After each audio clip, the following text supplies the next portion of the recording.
Baik, assalamualaikum warahmatullahi wabarakatuh. Selamat datang di channel saya. Pada kesempatan ini kita akan membahas buku pengantar manajemen aset, dan video kali ini kita akan lanjut ke bab berikutnya, yaitu tentang pemeliharaan aset. Baik, saya akan mulai dari pencatatan. Aset dicatat dan dinilai untuk memungkinkan kinerja itu diukur secara intern untuk tujuan manajemen dan secara ekstern untuk akuntabilitas. Bab ini menguraikan sejumlah aspek dari pencatatan dan penilaian aset. Di samping itu juga menguraikan alokasi nilai aset selama periode penggunaannya. Hal ini memungkinkan untuk mengidentifikasi biaya penuh atau full cost dari berbagai aktivitas penyediaan pelayanan yang dilakukan oleh entitas.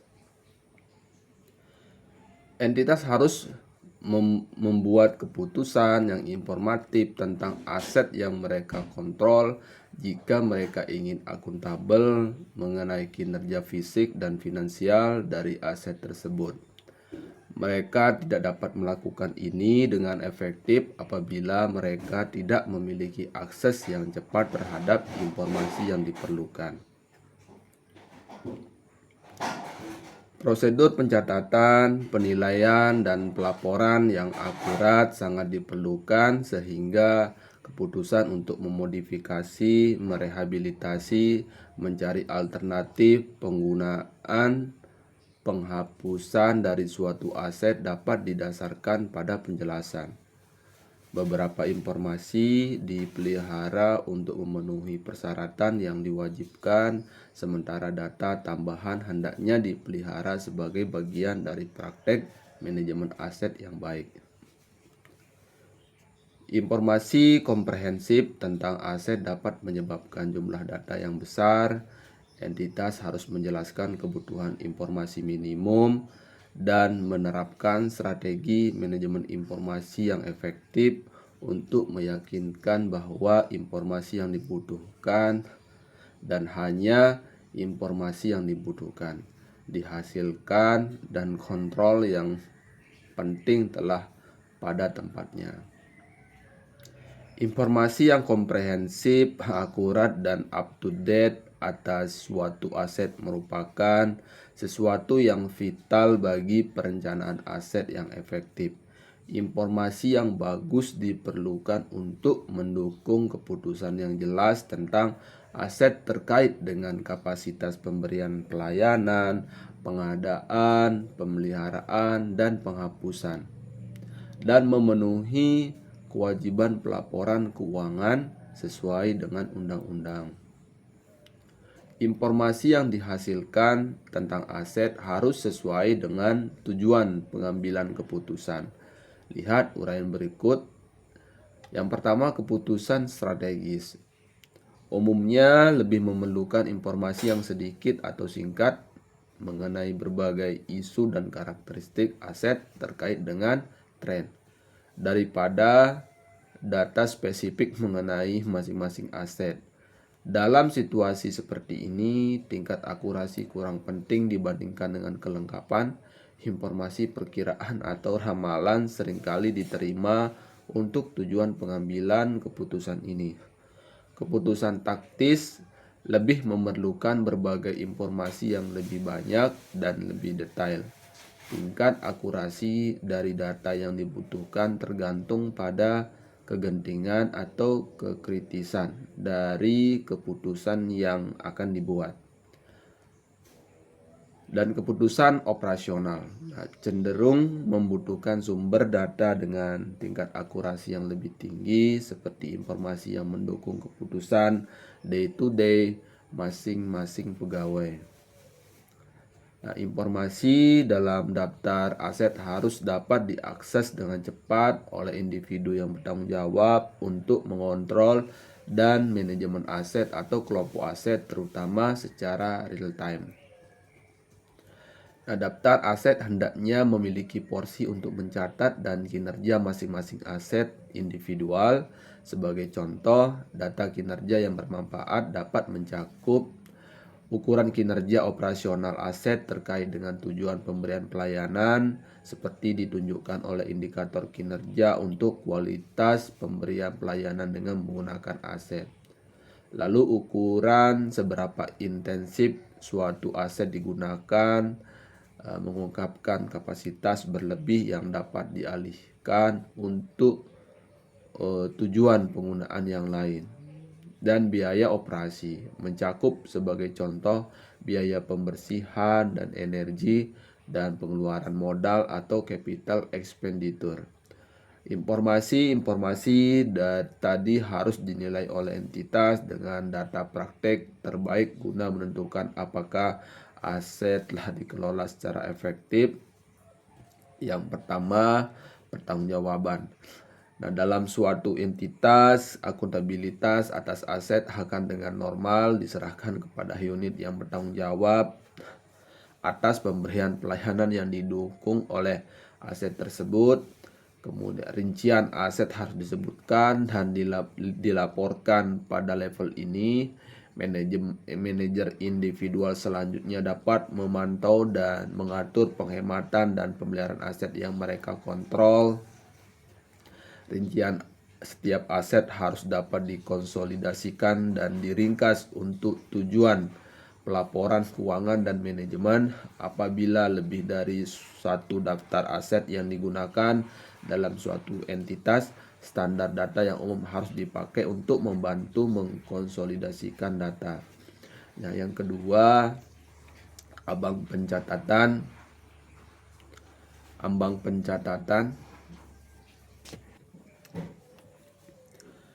Yang kedua, ambang pencatatan ini merupakan batas minimal nilai suatu aset dicatat dalam laporan keuangan. Tidak semua aset dilaporkan dalam laporan keuangan. Pencatatan harus mengedepankan materialitas dari nilai aset atau kelompok aset. Kerangka konseptual akuntansi pemerintah pun dalam paragraf 54 menyebutkan tentang materialitas sebagai berikut. Walaupun idealnya memuat segala informasi, laporan keuangan pemerintah hanya diharuskan memuat informasi yang memenuhi kriteria materialitas. Informasi dipandang material apabila kelalaian untuk mencantumkan atau kesalahan dalam mencatat informasi tersebut dapat mempengaruhi keputusan ekonomi pengguna yang diambil atas dasar laporan keuangan. Demikian pula pada paragraf 80 disebutkan tentang materialitas sebagai berikut. Dalam menentukan apakah suatu kejadian atau peristiwa memenuhi kriteria pengakuan, perlu dipertimbangkan aspek materialitas. Pertimbangan prinsip dalam menentukan ambang ini adalah apakah tidak dicantumkan aset-aset yang memiliki nilai di bawah ambang akan secara material mempengaruhi kualitas dan manfaat informasi yang dihasilkan. Entitas dapat memilih untuk menggunakan ambang tertinggi guna memenuhi persyaratan individual mereka, tetapi harus dibuat untuk membenarkan keputusan mereka. Yang ketiga, aset core dan non-core. Suatu aset diklasifikasikan sebagai aset core atau inti apabila aset tersebut diperlukan untuk kesinambungan pemberian pelayanan yang disyaratkan pemerintah, dimiliki secara publik dan tidak digantikan dengan alternatif sektor privat, atau dilindungi untuk alasan sejarah dan konservasi. Suatu aset diklasifikasikan sebagai aset non-core apabila aset tersebut dimaksudkan tidak akan diganti jika rusak karena aset tersebut tidak diperlukan untuk output pelayanan entitas dalam jangka panjang, atau teridentifikasi sebagai aset berlebih dan menunggu untuk dihapuskan atau disebarkan kembali. Lalu yang keempat, mengelompokkan aset atau grouping of asset. Mencatat aset hendaknya secara umum berbasis aset by aset. Dalam beberapa kasus mungkin lebih memadai untuk mencatat kelompok aset yang berhubungan satu sama lain, yang beberapa atau seluruh komponen memiliki nilai di bawah ambang pencatatan. Daftar aset harus mencatat aset yang terkelompokkan dan mengidentifikasi komponen-komponen individual. Tidak seperti pengumpulan aset, kelompok aset menarik nilai tertentu karena kelompok aset ini menggambarkan koleksi yang lengkap seperti kelompok furnitur, kelompok tembikar. Menghilangkan atau menghapus satu item akan secara signifikan menurunkan nilai kelompok atau koleksi dengan membuatnya tidak lengkap. Hal ini akan diterapkan hanya jika nilai dari item tertentu relatif rendah. Ini berbeda dengan pengumpulan aset di mana menghilangkan atau menghapuskan satu item mungkin memiliki pengaruh yang tidak berarti pada total nilai dari aset yang disatukan. Lalu yang kelima, pengumpulan aset atau aggregation of asset. Beberapa entitas memiliki aset-aset yang homogen dalam jumlah yang besar yang memiliki nilai komplementer atau seperti buku perpustakaan atau koleksi bahan-bahan kimia. Dalam kasus yang demikian, aset-aset dapat dicatat dalam suatu kumpulan. Seperti halnya aset yang dikelompokkan, pendekatan ini akan bermanfaat apabila nilai dari komponen aset individual jauh di bawah ambang pencatatan, tetapi nilai kumpulan dari aset melebihi ambang pencatatan. Pengumpulan hendaknya tidak digunakan untuk aset-aset yang memiliki karakteristik yang berbeda secara fundamental karena akan menghasilkan asumsi yang tidak konsisten tentang umur manfaat dan depresiasi. Oke, selanjutnya penilaian. Penilaian aset ini merupakan bagian yang sangat penting dalam manajemen aset karena proses ini merupakan satu proses kerja untuk melakukan pengelolaan aset yang dimiliki atau dikuasai. Penilaian aset dilakukan untuk sejumlah tujuan. Sebagai contoh, penilaian aset dapat digunakan untuk tujuan yang pertama, menghasilkan informasi yang dibutuhkan, pengendalian intern atau internal control, alokasi sumber daya, dan penilaian kerja. Lalu menyusun dasar bagi realisasi aset, lalu asuransi, dan memenuhi persyaratan bagi pelaporan keuangan eksternal. Nah, pilihan metode penilaian yang memadai tergantung pertama pada tujuan penilaian dan kedua pada sifat dari aset yang dinilai. Penilaian awal dilakukan pada saat pengadaan dan umumnya sesuai dengan biaya pengadaan. Revaluasi atau penilaian kembali dilakukan secara periodik dengan frekuensi tertentu yang disesuaikan dengan sifat dari kelompok aset yang dinilai.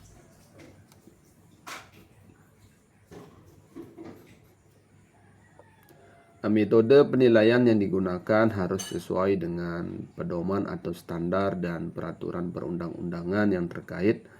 Mengingat luasnya pengertian aset dalam pembahasan buku ini seperti dijelaskan terdahulu bahwa dibatasi untuk aset berwujud atau tangible asset, terutama terfokus pada aset tetap atau fixed asset. Yang pertama, penilaian aset core dan non-core merupakan hal yang penting untuk membedakan antara aset-aset inti dan non-inti dalam menentukan penilaian. Aset-aset yang diklasifikasikan sebagai aset non-inti dinilai sebesar nilai realisasi bersih atau net realizable value Aset-aset yang diklasifikasikan sebagai aset inti dinilai sebesar biaya penggantian potensi manfaat yang tersisa dalam aset. Jika terdapat pasar aktif untuk aset tersebut, maka aset inti dinilai pada harga pasar saat ini atau current market price. Jika tidak ada pasar aktif untuk aset tersebut, maka aset inti dinilai sebesar biaya penggantian yang telah ditentukan. Nah, yang kedua, penilaian aset-aset budaya atau bersejarah. Penilaian mungkin akan sulit dilakukan untuk aset-aset yang dilindungi untuk alasan bersejarah atau konservasi. Aset bersejarah memiliki dua komponen nilai. Nilai yang terkait dengan pasar market related value dan nilai estetika atau sosial. Komponen estetika atau sosial akan sangat mungkin tidak terrefleksikan sebagai atau seluruhnya oleh nilai pasar saat ini atau current market value. Lalu yang ketiga, revaluasi aset. Entitas harus menyusun program untuk menilai kembali aset setidaknya setiap 5 tahun dan mereviewnya setiap tahun. Review harus mencakup pertimbangan mengenai kondisi sekarang aset, pemeliharaan yang diperlukan, dan estimasi umur manfaat yang tersisa. Pilihan metode penilaian yang memadai tergantung pertama pada tujuan penilaian dan kedua pada sifat dari aset yang dinilai. Penilaian awal dilakukan pada saat pengadaan dan umumnya sesuai dengan biaya pengadaan. Revaluasi atau penilaian kembali dilakukan secara periodik dengan frekuensi tertentu yang disesuaikan dengan sifat dari kelompok aset yang dinilai. Oke, selanjutnya pelaporan. Nah, metode penilaian yang digunakan harus sesuai dengan pedoman atau standar dan peraturan perundang-undangan yang terkait. Untuk aset berwujud atau tangible asset terutama terfokus pada aset tetap atau fixed asset.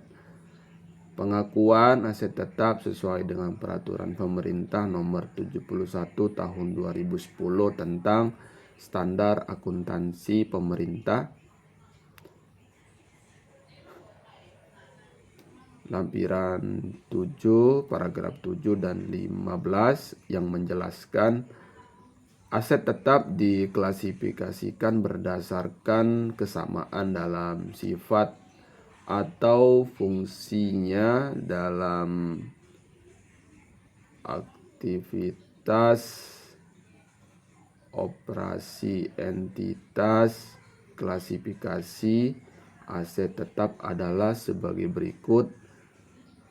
Yang pertama tanah, yang kedua peralatan dan mesin, yang ketiga gedung dan bangunan, yang keempat jalan, irigasi dan jaringan, yang kelima aset tetap lainnya, dan konstruksi dalam pengerjaan.